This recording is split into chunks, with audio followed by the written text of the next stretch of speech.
When the biggest cheating scandal in chess history broke out in 2022, all eyes were on Magnus Carlsen and Hans Niemann. However, Magnus wasn't the only grandmaster who was already suspicious about Hans. For example, a couple months ago, Grandmaster Jan Nepomniachtchi admitted that in 2020, he was suspicious of Hans before any of this went down. One night, at 4 AM, he was playing Hans. Jan went up 3-0 in the match. Hans then came back, winning 3 straight of his own. Questioning his ability, Jan then did the unthinkable. He started cheating using Stockfish to tell him the moves. And apparently, after 35 moves, Jan was only slightly better, which he considered suspicious. Because I guess cheating is apparently fine if it's to prove your opponent is too. Another person who was suspicious of Hans was Jan's fellow countryman, Daniil Dubov, who also admitted to doing something similar in casual games. In early 2024, on a podcast, he said this in relation to playing with Hans. You don't have to go to court or accuse him, just get stuck in an elevator or sleep through. And this was usual chess banter until the end of 2024. It is round 10 of the World Blitz Championship. Under the Swiss format of the tournament, Daniil Dubov is set to face Hans Niemann. Hans arrives as normal, surely excited to play one of his doubters.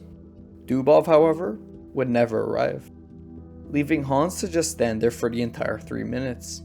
Can you guess what Dubov's excuse was? Well, what happened happened. Yeah, I went to the hotel and I came back and I said I was sleeping. Yeah, that's what you know. What do you want me to say, Levi? Safe to say we all know what happened. Not to mention doing this in a world championship.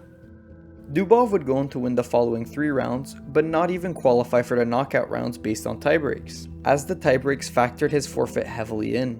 With just a regular loss, Dubov would have finished top 8 and qualified, effectively meaning he sacrificed his tournament for what was, hopefully, a very nice nap. And as per usual, Hans challenged Dubov to a match to try and prove himself, with Niemann paying 10 grand to charity if Dubov won. Now usually, people don't accept these matches from Hans, as he has challenged just about everyone who has doubted him, with none of them wanting to battle it out. Dubov was actually the first to accept Hans' offer, as the following day he would share this on Instagram, accepting the challenge as long as Hans Niemann passed the lie detector test with cheating themed questions. Something Hans did not like, as he would post this, not even entertaining that idea, and upping the stakes to 20k per point. And things went quiet after that. Well, except for Hans' Twitter, but Until February 28th, where we would finally get the announcement of a Dubov-Hans 18-game blitz match with a polygraph lie detector test on the line for the loser. Because both players had recently played in the Aeroflot Open, it only made sense that they faced off in the city of Moscow to be broadcasted by Levitov Chess. Hans opened up with e4, and Dubov elected to play the Sicilian defense. The game developed very positionally, with little captures occurring and the pair just shuffling pieces looking for some kind of opening. Both players spent a lot of their clocks calculating, and by just the 23rd move, both were down to under 45 seconds. Looking for a way in, Hans started falling behind on time. Dubov seemed fine with his fortress and the computer agreed.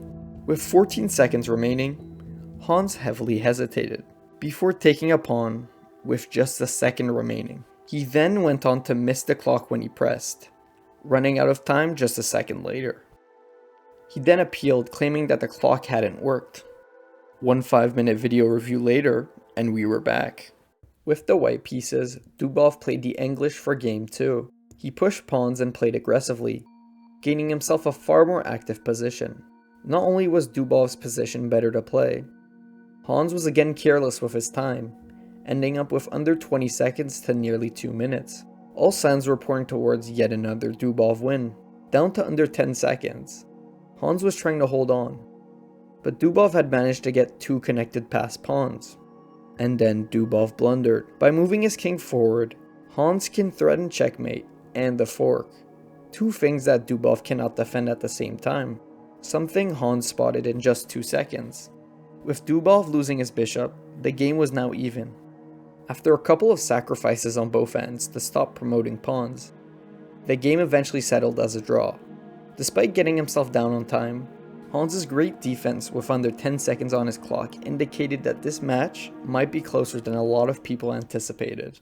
For Game 3, the players blitzed out moves in yet another Sicilian defense.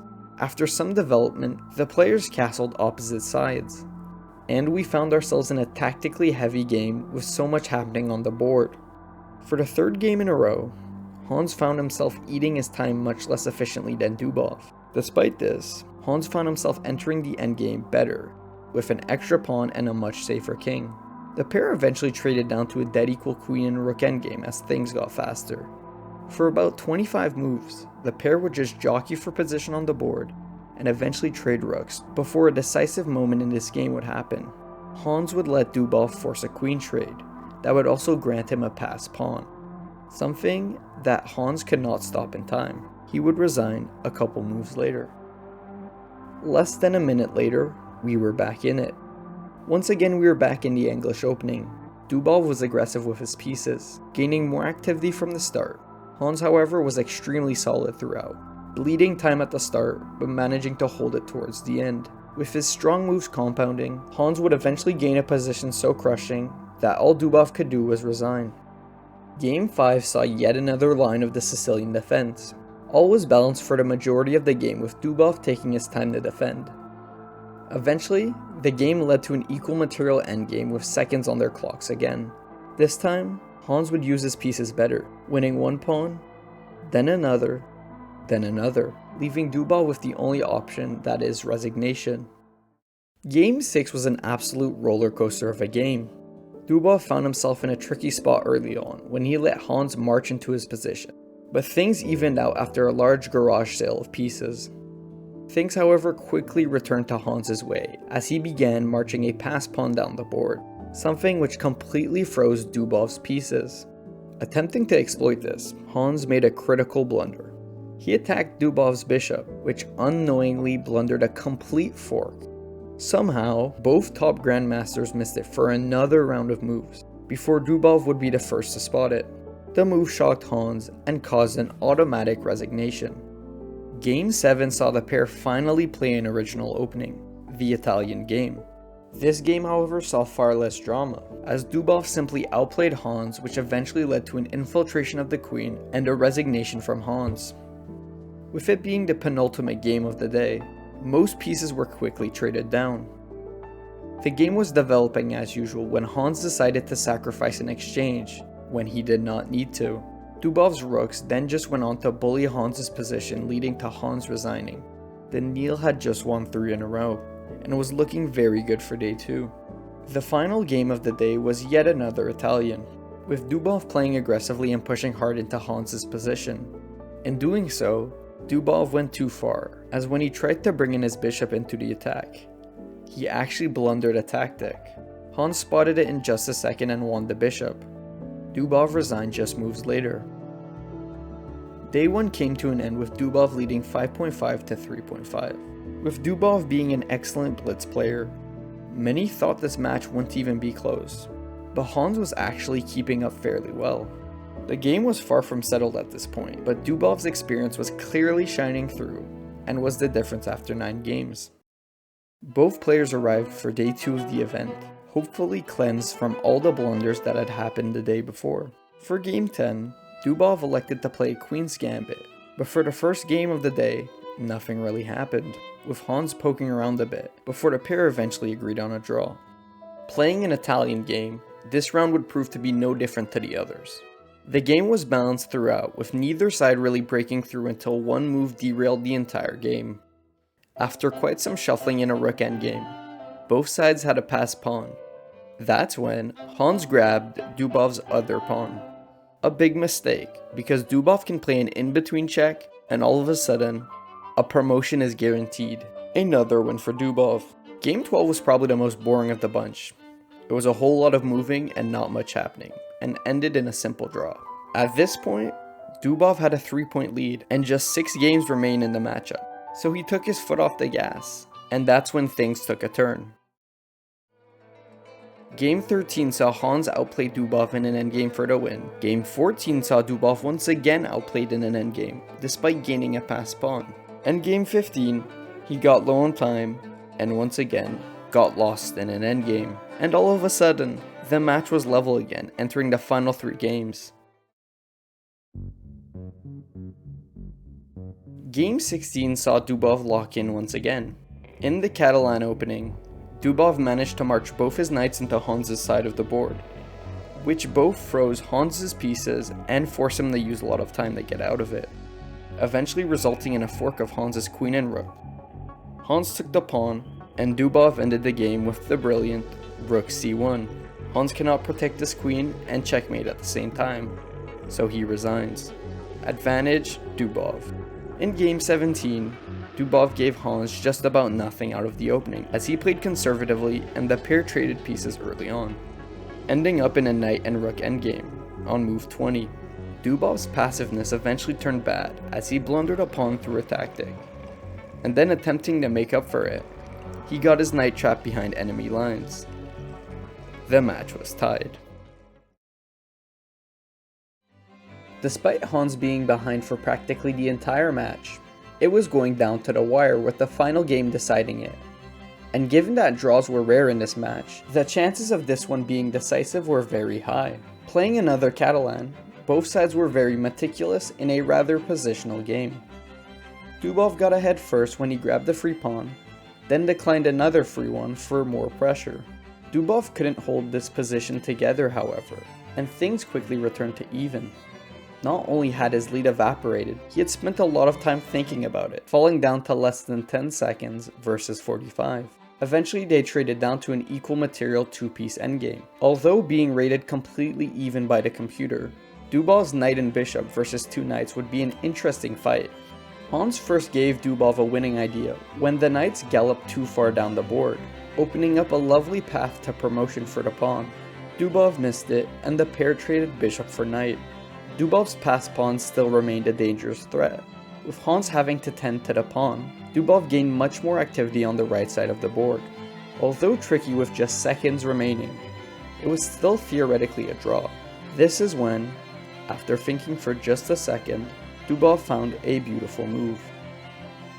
Pawn to g4, instigating a pawn exchange, knowing that his closer pieces would be far more useful. Hans takes the bait, and the unstoppable pawn leads to Hans' resignation. Dubov had won the match. Hans couldn't believe it. Dubov looked oddly upset after the win, storming off. Does he know he won the match? Maybe it was just the fact that it was close in the end. Anyways, Hans Niemann would be hooked up to a lie detector and forced to answer one question asked by Dubov. And so we waited patiently. Hans first broke his silence on Twitter after just a day, and things went on as normal afterwards. Not a single mention of the match or the forfeit. And after waiting 10 days, Hans finally addressed the elephant in the room. And then he didn't. After the match, he didn't shake my hand. And then he walked out immediately and said that the clown show is finally over. Staring right into the camera, leaving without saying anything. And then messaging me after saying that I should be the one to pay and arrange and do the lie detector in UAE 13-hour flight away, and I should be the one to pay and arrange all of it. It's really just mind-boggling the level of just disrespect from the chess world and from chess players. And I have no intention of giving someone like Dubov who behaved honestly like a child the honor of asking me a question in the lie detector, which is clear, pure pseudoscience, when I have honestly nothing to prove. This is by far the worst possible outcome for Hans on every front. Prior to this, it was widely accepted that the entire lie detector part of this match was for the drama, as there is little scientific evidence backing the accuracy of these tests. So even if the test had shown Hans to have lied when Dubov asked about cheating, Hans could easily deny it. Instead, he backed out, making him look extremely guilty. Not only does this make him look bad, Hans not even keeping up his end of the forfeit has probably lost him even more respect among top chess players and organizers. Why would anyone want to play him in a show match if he doesn't even keep up his end of the bargain? It is, however, important to note that Hans claims Dubov wanted it to happen in Dubai, with Hans paying for everything. Although the actual contract or organization of the match isn't public, It does seem pretty dumb for them to not have scheduled the forfeit prior, and who was paying. Hans can probably afford it given he's offered 6-figure chess matches literally this month, but Dubov's asks may just be unreasonable given the situation. Both players could easily be in the wrong, but we will probably never know because of how little information we got. And this concludes just another controversial chapter in the Hans Niemann cheating saga. If you enjoyed this video, then I think you'll enjoy this video about the previous chapter in this saga. Or else, feel free to like and subscribe. That's all. Thanks for watching.